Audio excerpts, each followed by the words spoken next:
ចឹងនៅក្នុងវីដេអូមុនខ្ញុំបានបង្ហាញបងប្អូនទាំងនេះរបៀបក្នុងការមើលនៃលំហូរទីផ្សារតែប៉ុណ្ណោះនៅក្នុងវីដេអូនេះខ្ញុំនឹងបង្ហាញបងប្អូនទាំងនេះលើពីចំណុចទី1ខ្ញុំនឹងបង្ហាញបងប្អូនទាំងនេះរបៀបក្នុងការមើលនៃលំហូរទីផ្សារថាតើវានឹង continue ក្នុងការលំហូរទីផ្សារឧទាហរណ៍ថាប្រសិនបើទីផ្សារកំពុងស្ថិតនៅក្នុងលំហូរទីផ្សារឡើងតើយើងធ្វើយ៉ាងណាដើម្បីដឹងថាទីផ្សារហ្នឹងគឺកំពុងស្ថិតនៅក្នុងបន្តក្នុងការឡើងទី2ខ្ញុំនឹងបង្ហាញបងប្អូនទាំងនេះរបៀបក្នុងការមើលនៃលំហូរទីផ្សារនិងការមានការផ្លាស់ប្ដូរគេមើលដល់របៀបណាតោះឥឡូវយើងនឹងមើលទាំងអស់គ្នាអញ្ចឹងប្រសិនបើបងប្អូនអត់ទាន់បានមើលទៅលើវីដេអូរបៀបក្នុងការមើលនៃលំហូរទីផ្សារទេបងប្អូនទាំងនេះអាចចូលមើល YouTube របស់ខ្ញុំឬក៏ចូល Facebook TikTok អីហ្នឹងគឺបងប្អូនទាំងនេះអាចចូលមើលបានតោះឥឡូវយើងចូលមើលវីដេអូបន្តទៀតអញ្ចឹងនេះខ្ញុំនឹងចូលបន្តតាក់ទងទៅនឹងរបៀបក្នុងការចំណុចទី1ដែលខ្ញុំបង្ហាញបងប្អូនទាំងនេះរបៀបក្នុងការដែលយើងមើលទីផ្សារដោយលំហូរបន្តទៀតឧទាហរណ៍ថាវាប្រសិនបើវាកំពុងស្ថិតនៅក្នុងលំហូរឡើងគេមើលបន្ត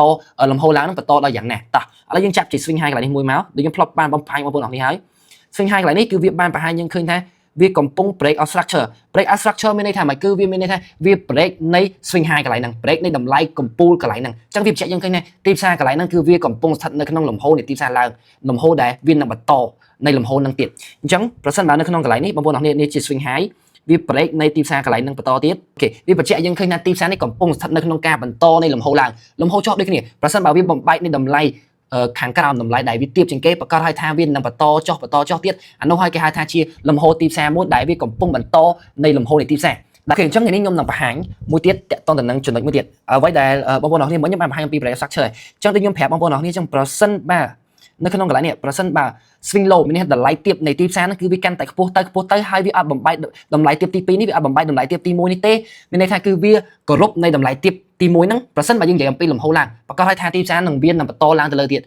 តទីផ្សារលំហូរចុះដូចគ្នាប្រសិនបើទីផ្សារបំបែកតម្លៃទាបនៃទីផ្សាររហូតហើយវាមានន័យថាគោរពទៅលើតម្លៃខ្ពស់នៃទីផ្សារប្រកាសថាទីផ្សារគឺបញ្ជាក់យើងឃើញថាគឺកំពុងស្ថិតនៅក្នុងលំហូរចុះដែលវានឹង continue នៅក្នុងលំហូរទីផ្សារហ្នឹងឯងអញ្ចឹងតោះយើងមកមើលទៅលើចំណុចទី2ម្ដងតោះយើងមកមើលទៅលើចំណុចទី2ម្ដងអញ្ចឹងបងប្អូនទាំងនេះបានឃើញថាទីផ្សារបច្ចុប្បន្ននេះវាកំពុងស្ថិតនៅក្នុងឡើ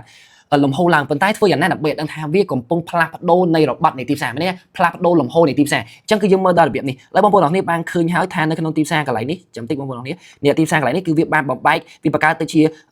swing low គេហៅថាជាតម្លៃដែលទាបមួយវាបានបំបែកតម្លៃដែលទាបហើយបន្ទាប់មកគឺមានន័យថាមិនគឺវាបានបំបែកតម្លៃដែលទាបហើយគឺវាបំបែកតម្លៃទាបមួយទៀតអញ្ចឹងវាបញ្ជាក់យើងឃើញថាលំហូរនៃទីផ្សារនេះវាកំពុងស្ថិតនៅក្នុងលំហូរឡើងហើយវាចុះមកវិញអញ្ចឹងមានន័យថាវាកំពុងផ្លាស់ប្ដូរនៃលំហូរនៃទីផ្សារហើយតោះឥឡូវមកមើលទាំងអស់គ្នារបៀបក្នុងការដែលយើងមើលផ្ទាល់តែម្ដងឥឡូវបងប្អូនទាំងនេះបានឃើញកន្លែងនេះអត់ឃើញ break out structure មានន័យថាគឺវាកំពុងប្រសិនបើវា break out structure ម្ដងពីរដងបីដងវាកំពុងស្ថិតនៅក្នុងគេលំហូរទីផ្សារឡើងហើយអញ្ចឹងបងប្អូនទាំងនេះបានឃើញថាទីផ្សារបច្ចុប្បន្ននេះគឺកំពុងតែ swing low របស់វាមានតម្លៃដែលទាបរបស់វាគឺកាន់តែខ្ពស់ទៅប្រសិនបើទីផ្សារលំហូរចុះវាដូចគ្នាទេប្រសិនបើតម្លៃទីផ្សារលំហូរចុះវិញគឺតម្លៃខ្ពស់របស់វាគឺកាន់តែទាបទៅហើយតម្លៃទាបរបស់វាគឺវាកាន់តែបំបែកទៅវាបង្ហាញយើងឃើញថាវា break out structure អញ្ចឹងលំហូរទីផ្សារបច្ចុប្បន្នទាំងអស់ហ្នឹងគឺវាកំពុងស្ថិតនៅក្នុងលំហូរដែលវាបន្តទៅទៀតប៉ុន្តែយើងធ្វើយ៉ាងណាដើម្បីឲ្យដឹងថាទីផ្សារគឺវាផ្លាស់ប្ដូររបត់នៃទីផ្សារឥឡូវបងប្អូននេះមើលឃើញអត់បន្ទាប់ពីការដែលទីផ្សារវាឡើងទៅលើបំបែកនៃតម្លៃទាំងអស់នេះហើយក៏វាបានផ្លាស់ប្ដូរនៃរបត់នៃទីផ្សារគឺវាបានផ្លាស់ប្ដូរចុះមកកន្លែងនេះវិញនេះកន្លែងនេះបងប្អូននេះឃើញបានបំបែកនៃ swing low ហ្នឹងវិញអត់តម្លៃទាបហ្នឹងវិញបន្ទាប់មកទីផ្សារហ្នឹងក៏បំបែកមានន័យក៏វាបានចុះមកក្រោមវិញបងប្អូននេះឃើញអត់ដោយសារតែមូលហេតុទាំងអស់ហ្នឹងដោយសារតែទីផ្សារគឺកំពុងតែស្ថិតនៅក្នុងឡើងហើយស្ថិតនៅក្នុងលំហូរឡើងស្រាប់តែទីផ្សារគឺមានការផ្លាស់ប្ដូរវិញដោយសារតែទីផ្សារគឺមានការផ្លាស់ប្ដូរវិញអញ្ចឹងយើងបញ្ជាក់យើងឃើញថា short ឬក៏ market structure shift ហ្នឹងឯងបងប្អូននេះអាចប្រើប្រាស់ពីរហ្នឹងមួយណាក៏បានដែរគឺដើម្បីឲ្យដឹងថាទីផ្សារគឺមានការផ្លាស់ប្ដូរនៃលំហូរនៃទីផ្សារអញ្ចឹងវីដេអូរបស់ខ្ញុំគឺចប់តែប៉ុណ្្នឹងហើយប្រសិនបើបងប្អូនទាំងនេះអត់យល់នៅក្នុងកន្លែងចំណុចណាមួយបងប្អូនទាំងនេះអាចឆាតមក Telegram ខ្ញុំផ្ទាល់ឬក៏ចូលក្រុម Channel Telegram របស់ខ្ញុំនឹងមានតាក់ទងទៅនឹងអ្វីដែលខ្ញុំបានបង្ហាញបងប្អូនទាំងនេះពីដំបូងអញ្ចឹងយើងនឹងមានមេរៀនអ្វីផ្សេងៗយើងនឹងចែកម្លែកអ្វីផ្សេងៗដែលយើងធ្លាប់បានរៀននឹងបានឆ្លងកាត់ទៅលើនៅក្នុងវិស័យមួយនេះ